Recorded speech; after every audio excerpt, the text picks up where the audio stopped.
Pensez-vous que votre mariage n'est plus la même? Que la distance a augmenté, l'amour s'est refroidi et il semble impossible de revenir à ce que c'était?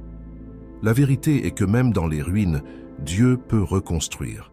Dans cette vidéo, découvrons ensemble ce que la Bible dit sur la restauration, le pardon et le début. Parce que pour Dieu, il n'est jamais trop tard. Le mariage n'était pas une idée humaine. Il est né au cœur de Dieu. Lorsque nous lisons Genèse 2, 18, nous trouvons le Seigneur en disant « Il n'est pas bon que l'homme soit seul ». Dès le début, le but de Dieu pour le mariage était de créer une union profonde, sincère et durable entre deux personnes, de sorte que ensemble, pour le glorifier. Le mariage est bien plus qu'une alliance sociale ou un contrat juridique, c'est une alliance spirituelle, un pacte sacré fait devant Dieu.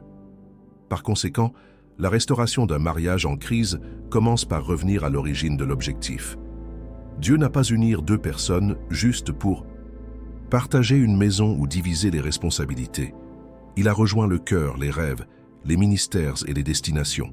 Le mariage est l'expression de l'amour, du partenariat et de la fidélité qu'il veut entre nous et lui-même. L'apôtre Paul, dans Éphésiens 5, 31, 32, renforce ce principe en disant « Par conséquent, l'homme quittera le père et la mère et rejoindra sa femme, et les deux deviendront une seule chair. C'est un mystère profond, mais je me réfère au Christ et à l'Église. » Autrement dit, la relation entre mari et femme est un miroir de la relation de Jésus avec l'Église. Un amour sacrificiel, patient, indulgent et constant. Si vous souhaitez restaurer votre mariage, la première étape consiste à reconnaître la valeur et le but sacré de cette alliance. Le retour au plan d'origine de Dieu est essentiel pour reconstruire à quel point l'heure, les blessures ou les crises ont tenté de détruire. La restauration commence lorsque nous comprenons que nous ne nous battons pas seuls. Dieu lui-même est intéressé et déterminé à guérir votre relation. Et c'est avec cette compréhension que nous suivons pour la prochaine étape, l'importance du pardon. Aucun mariage ne survit sans pardon. Et nous ne parlons pas du pardon superficiel ou automatique, mais un pardon royal, profond et authentique, celui qui décide d'abandonner la douleur pour embrasser la guérison. Colossiens 3, 13 nous guide clairement. « Maîtres les uns les autres, et pardonnez les plaintes qu'ils ont les unes contre les autres. Pardonnez comme le Seigneur leur pardonnait. » Ce mot est puissant. Dieu nous appelle à pardonner comme il nous a pardonné, gratuitement, sans mérite, avec amour et avec une restauration totale. Cela ne signifie pas oublier ce qui s'est passé, mais décider que la douleur ne contrôlera plus la relation. Les blessures non traitées deviennent des barrières. Les petites blessures, si elles ne sont pas soignées, créent des abysses entre deux personnes qui ont été appelées à être une viande. Le manque de pardon alimente le ressentiment, et le ressentiment nous élimine émotionnel, spirituel et même physiquement. Le pardon rétablit le dialogue, ouvre la voie à l'empathie et ramène la légèreté à la relation. Vous vous attendez peut-être à ce que l'autre change pour pardonner, mais rappelez-vous, le pardon est votre choix. Et lorsque vous choisissez de pardonner, vous choisissez de vivre libre. Jésus, lorsqu'il a été trahi, abandonné et lésé, a dit « Père, pardonne-leur, car ils ne savent pas ce qu'ils font. » Luc 23, 34. C'est l'essence du pardon biblique, un pardon que j'aime même quand ça fait mal, qui est en ma main même après la chute. Pardonner ne veut pas dire que l'erreur était bonne, mais vous ne voulez plus porter ce poids. C'est pour dire « Je choisis de continuer avec la grâce de Dieu ». Lorsque le pardon entre, l'amour est ravivé, le dialogue est rouvert et les murs commencent à tomber. Et avec ce cœur propre, nous passons à l'étape suivante. Restaurer la communication. Si le pardon est le fondement, la communication est le pont qui reconnecte les cœurs. Les mariages ne s'effondrent pas pendant la nuit. Habituellement, ils s'usent au milieu du silence, de la froideur des mots et de l'absence de véritable écoute. La communication est plus que parler, c'est savoir écouter avec le cœur et vous exprimer judicieusement. Proverbe 15, 1 nous rappelle « La réponse légère esquive la fureur, mais le mot dur soulève la colère. » Nous voulons souvent être entendus, mais nous ne sommes pas disposés à entendre. Nous voulons exprimer nos frustrations, mais nous ignorons les sentiments de l'autre. et cela crée un cycle d'accusation et de blessures qui étouffe l'amour. Restaurer la communication doit revenir au début. Rappelez-vous comment vous avez déjà parlé. En riant ensemble, ils rêvaient ensemble, planifiaient l'avenir. Cela ramène la légèreté et la complicité. Il est important de se rappeler, le ton de la voix compte. Le choix des mots est important. Le temps de parler est important. Dans Éphésiens 4:29, Paul nous exhorte « Aucun mot maladroit ne sort de votre bouche, mais seulement c'est utile pour construire les autres, au besoin, pour accorder la grâce à ceux qui l'entendent. » Si les mots doivent blesser, il est préférable de faire taire et de prier. Si vous allez construire, parlez à l'amour, même face à l'inconfort. La vraie communication est née de l'humilité. Lorsque vous êtes prêt à entendre non seulement ce que l'autre dit, mais ce qu'il ressent. Lorsque vous faites de la place pour le dialogue sans défensive, sans fierté, avec un désir sincère de restaurer. Si vous apprenez à écouter avec empathie, à parler avec vérité et à l'amour, à reconnaître quand vous faites une erreur et à demander pardon avec sincérité, ce pont sera suffisamment fort pour soutenir tout nouveau départ. Et donc avec une communication restaurée, nous abordons un ingrédient qui soutient chaque mariage restauré, l'amour. Sacrificiel. Dans le monde d'aujourd'hui, l'amour est souvent présenté comme conditionnel. Je t'aime si, ou je t'aime pendant que. Mais l'amour biblique, celui qui peut restaurer un mariage blessé, est différent. Il n'est pas basé sur les sentiments de passage, mais sur des décisions profondes. Il est surtout sacrificiel. Dans Éphésiens 5:25, Paul guide « Les maris aiment leurs femmes, tout comme le Christ aimait l'Église et s'y rendait. » Ceci est une référence au plus grand acte d'amour de l'histoire. Jésus se rend sur la croix. Non pas parce que l'Église était parfaite, mais parce qu'il a décidé de l'aimer, même avec tous ses défauts. C'est le modèle d'amour qui soutient un mariage restauré. Aimer sacrificiellement, c'est continuer à servir même lorsqu'il ne se sent pas correspondant. C'est chercher le bien de l'autre, même lorsque votre testament est d'abandonner. Ce n'est pas un effort pour sauver la connexion, même lorsque la fatigue essaie de dominer. Et cet amour n'est pas seulement pour les maris. Éphésiens 5:21 dit « Sous réserve les uns des autres par peur du Christ ». Autrement dit, le mari et la femme sont appelés à faire un don, à s'aider, à s'occuper les uns des autres avec vénération et respect. L'amour sacrificiel n'est pas passif, il agit. Il se manifeste dans les attitudes, dans le pardon donné, dans le mot aimable, le câlin inattendu, en silence respectueux, quand tout ce qu'il veut, c'est crier.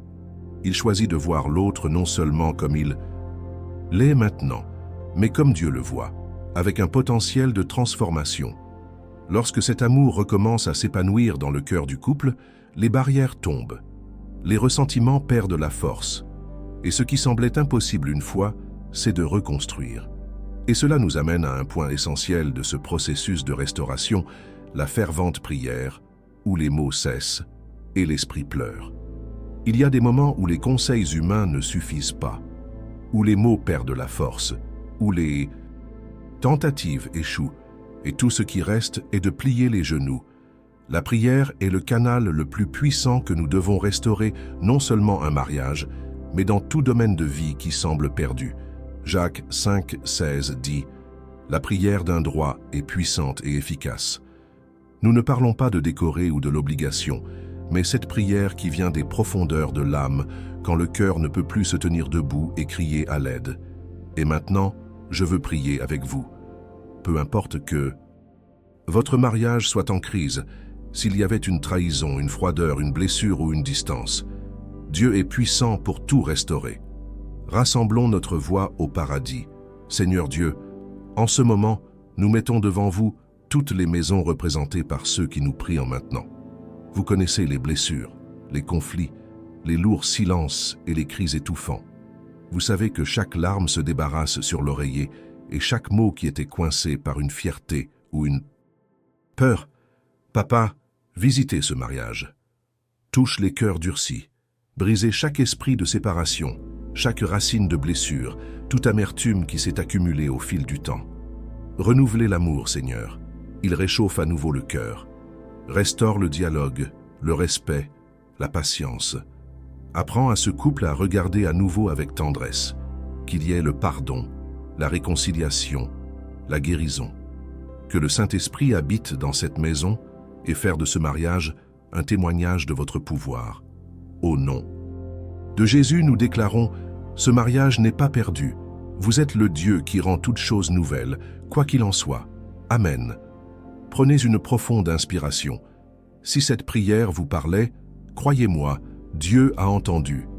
Et bien que vous ne voyiez rien maintenant, il agit déjà. Parce que la prière est comme une graine. Vous plantez avec foi et au bon moment, le fruit apparaît. Mais cette restauration va aussi dans l'autre sens. Pardon, non seulement à l'autre, mais à soi-même. Le pardon est le sol où la restauration marche. Sans cela, il n'y a pas de véritable réconciliation. Sans lui, les vies de mariage sont restées dans les douleurs du passé. Et la vérité est que tout le monde fait du mal. Dans une relation, des défauts se produisent. Les mots font mal. Les attitudes font mal. Ce qui maintient un couple uni n'est pas l'absence d'erreur, mais la volonté de pardonner et de recommencer. Éphésiens 4, 32 nous guide clairement. Soyez gentils et compatissants les uns envers les autres, se pardonnant mutuellement, tout comme Dieu leur a pardonné en Christ. Si Dieu, le juge juste, nous pardonne tant de fois, même sans mériter, comment pouvons-nous nier le pardon à celui que nous choisissons d'aimer?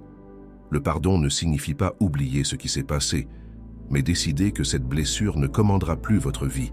C'est pour libérer l'autre, oui, mais aussi pour se libérer. Lorsque nous ne pardonnons pas, c'est comme porter trop de chargements lourds pour passer à autre chose. Et le mariage n'est pas construit en regardant en arrière. Nous devons décider de quitter le passé à sa place. Pensez à Joseph, le fils de Jacob. Il a été trahi par ses propres frères, vendu comme esclave, oublié en prison. Mais quand il a eu l'occasion de se venger, il a choisi de pardonner. Et cela a non seulement restauré sa famille, mais il l'a également mis au centre du dessein de Dieu. Le pardon est toujours un pas vers le miracle. Vous pouvez dire, mais il ne mérite pas mon pardon. Et cela peut être vrai. Mais vous ne méritez pas non plus le pardon de Dieu. Pourtant, il vous a pardonné. Parce que le véritable amour choisit de restaurer, pas de punir. Choisissez il et ne vous blessez pas. Lorsque vous pardonnez, vous faites de la place pour que Dieu entre et fasse ce que lui seul peut faire.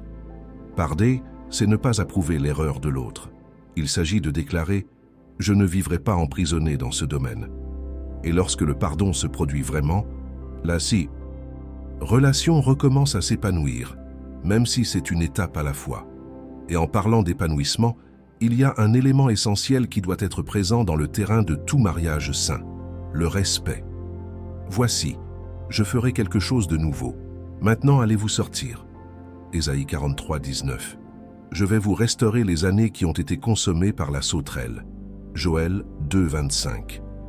Peut-être que vous écoutez ce message avec un cœur brisé, avec des larmes aux yeux, vous demandant s'il y a encore de l'espoir pour votre mariage. Vous pouvez vous sentir seul dans votre combat, fatigué d'essayer, de prier, d'attendre. Peut-être que l'autre côté ne montre pas de changement et vous pensez « cela en vaut-il la peine ?»